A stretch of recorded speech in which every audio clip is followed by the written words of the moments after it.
તપોવનમાં હરદ્વારથી વર્ણિરાટ ચાલ્યા. રસ્તામાં તપોવન આવ્યું. આ વનમાં ઘણા ઋષિઓ શ્રીહરિની પ્રસન્નતા માટે તપ કરતા હતા. પૂર્વે રમ્યક મુનિએ અહીં આમ્રવૃક્ષ નીચે તપ કર્યું હતું. રમ્યક મુનિ કુબડા હોવાથી આ સ્થાનને કુબ્જામ્રક પણ કહે છે. અહીં ઉત્તાનપાદના પુત્ર ધ્રુવજીએ પણ તપ કર્યું હતું. ધ્રુવજીનો આશ્રમ પણ અહીં છે. વર્ણિરાટ આ વનમાં પધાર્યા એટલે દરેક આમ્રવૃક્ષ નીચે તપ કરતા યોગીઓ તેમની પાસે આવવા લાગ્યા. વર્ણિનું સુંદર સ્વરૂપ અને તેમાંથી નીકળતું શીતળ શાંત તેજ જોઈ સર્વ મુનિઓને પ્રતીતિ થઈ કે પરબ્રહ્મ પરમાત્મા આ વર્ણિ સ્વરૂપે અહીં તેમને દર્શન દઈ કૃતાર્થ કરવા પધાર્યા છે. તેમની પાસે આવીને તેમના ચરણ કમળમાં મસ્તક નમાવી તે કહેવા લાગ્યા, હે વર્ણિરાટ, આપ અહીં પધાર્યા અને અમને કૃતાર્થ કરી દીધા. આપના સ્વરૂપના આકર્ષણથી અમારા ચિત્તની વૃત્તિ આપના સન્મુખ થઈ ગઈ. વર્ણિ તેમની વચ્ચે બેસી ગયા. તેમના ભાવથી પ્રસન્ન થઈ તેમણે કહ્યું, જેવી રીતે તમે મારું ચિંતન કરો છો તે જ પ્રમાણે તમારું પણ ચિંતન કરતો કરતો હું અહીં તમને દર્શન દેવા આવ્યો છું. અનેક યુગના તમારા તપથી તમારા ઉપર પ્રસન્ન થઈ તમારું આત્યંતિક કલ્યાણ કરવા અને જગતમાં એકાંતિક ધર્મની સ્થાપના કરવા હું આ સમયે પ્રગટ થયો છું. વર્ણિની મીઠી વાણી અને દર્શનથી સૌ મુનિઓ તૃપ્ત થઈ ગયા. તે તૃપ્તિના આનંદમાં સૌ ભાન ભૂલી ગયા. એટલામાં વર્ણિએ પોતાનું તુંબીપાત્ર હાથમાં લીધું. તે જોઈ સૌ મુનિઓ સમજી ગયા. સૌ દોડ્યા, કોઈ જળ લાવવા, કોઈ ફળ લાવવા. એમ વર્ણિ પ્રત્યેની પોતાની ભક્તિ કરી લેવાના ભાવથી સૌ સેવામાં પ્રવૃત્ત થઈ ગયા. થોડી વારમાં તો વર્ણિ પાસે ભાત ભાતના ફળોના ઢગલા થઈ ગયા. કોઈ ગાળીને જળ પણ લઈ આવ્યા. વર્ણિએ તે તમામ સામગ્રી પોતાની પાસે રાખેલા બાલ મુકુંદને ધરાવી. પછી પોતે થોડી ગ્રહણ કરી. તે જોઈ મુનિઓને આશ્ચર્ય થયું.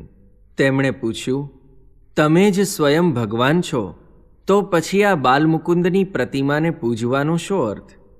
વર્ણિ આ સાંભળી હસ્યા. તેમણે કહ્યું, ભગવાન જ્યારે મનુષ્ય રૂપે પૃથ્વી ઉપર પ્રગટ થાય છે ત્યારે તે સ્વરૂપમાં મૂળ અજ્ઞાનથી આવૃત્ત થયેલા મનુષ્યો મોહ પામે છે. તેથી ભગવાને પ્રતિમાને પોતાનું સ્વરૂપ બનાવી મંદિરોમાં તેની પ્રતિષ્ઠા કરી. તેથી સામાન્ય જનોને પણ તે પ્રતિમામાં ભાવ થાય. પ્રભુ તો પૃથ્વી ઉપર આવી પાછા અંતર્ધાન થઈ જાય છે, પરંતુ પ્રતિમા અચળ રહે છે. તેથી પ્રભુ પણ મનુષ્ય સ્વરૂપ ધારી તે પ્રતિમાના સ્વરૂપમાં મનુષ્યોને ભગવાનના સાક્ષાત પ્રગટ સ્વરૂપનો ભાવ આવે તે માટે તે પ્રતિમાને સેવે છે. તેમાં જે જ્ઞાની છે તેને તે યોગ્ય લાગે છે. વર્ણિરાટ મહાપ્રભુ તેમનો ભાવ જોઈ અત્યંત પ્રસન્ન થયા. સર્વ મુનિઓ પૂજાની સામગ્રી લાવ્યા. ફૂલના ગજરા, બાજુબંધ, હાર અને ટોપી પણ લાવ્યા. વર્ણિરાટનું પૂજન કરી તે સર્વ શણગાર તેમને પહેરાવ્યા. પછી આરતી કરી. વર્ણિ તરત જ ઉઠ્યા. સૌ તેમની સાથે જવા તૈયાર થયા, પરંતુ તેમની મરજી ન હતી તેથી અટકી ગયા.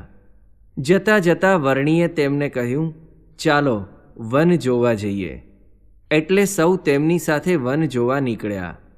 ધ્રુવજીના આશ્રમમાં આવ્યા. ત્યાં વર્ણિરાટ પૂર્વ મુખે એક પગે ઊભા રહ્યા અને સૌને અલૌકિક દર્શન દીધા. તપોવનમાં વર્ણિ 10 દિવસ રહ્યા. અહીં જન્માષ્ટમી કરી. પછી ત્યાંથી નીકળીને ગંગાના કિનારે ચાલીને લક્ષ્મણ ઝૂલા પધાર્યા. અહીં ગંગાના કિનારા ઉપર લક્ષ્મણજીએ 12 વર્ષ સુધી તપ કર્યું હતું. તેમના તે સ્થાન ઉપર જ સુંદર મંદિર છે, જેમાં લક્ષ્મણજીની તથા ધ્રુવજીની મૂર્તિઓ પધરાવેલી છે. અહીં ગંગાજીનો પટ વધારે પહોળો અને ઊંડો છે. લક્ષ્મણ ઝૂલા ઉતરીને પૂર્વ તરફ જ્યાં ઘાટ બાંધ્યો છે ત્યાંથી જ બદ્રીનાથ તથા કેદારનાથનો રસ્તો શરૂ થાય છે. આજુબાજુ ગીચ વન છે. કહેવાય છે કે પુરાણ કાળમાં અહીં ઋષિ મુનિઓએ તપ કર્યું હતું. અહીં વર્ણિરાજે સામ શ્રાવણીએ ઉપવીત બદલી. પછી વર્ણિરાટ મહાપ્રભુ લક્ષ્મણજીના મંદિરમાં પધાર્યા. વર્ણિરાટ આ મંદિરમાં એક રાત રોકાયા. પછી ઝૂલા ઉતરી પૂર્વ તરફનો માર્ગ પકડ્યો. વર્ણિન્દ્ર ભગવાને બદ્રીનાથના રસ્તે પ્રયાણ કર્યું. 2 દિવસ ચાલ્યા ત્યાં શ્રીપુર શહેર આવ્યું. ઉદ્ધવજીએ અહીં તપ કર્યું હતું. શ્રીકૃષ્ણના વિયોગે તેમનું શરીર ક્ષીણ થઈ ગયું હતું. તે સમયે નારદે આ શહેર રચ્યું હતું. આ નગરને શ્રી ક્ષેત્ર પણ કહે છે. વળી અલકનંદા નદી અહીં ધનુષ્યાકારે વહે છે. તેથી આ ધનુષ્ય તીર્થ પણ કહેવાય છે. અહીં ચિત્તભંગગીરી તથા મનભંગગીરી ઉપર વર્ણિન્દ્ર મહાપ્રભુ ચડ્યા. ત્યાં વસતા અનેક યોગીઓને દર્શન દઈ તેમના મનોરથ પૂરા કર્યા. ઉદ્ધવનો આશ્રમ જોઈ ઋષિ પંચમી કરી પાછા શ્રીપુર પધાર્યા.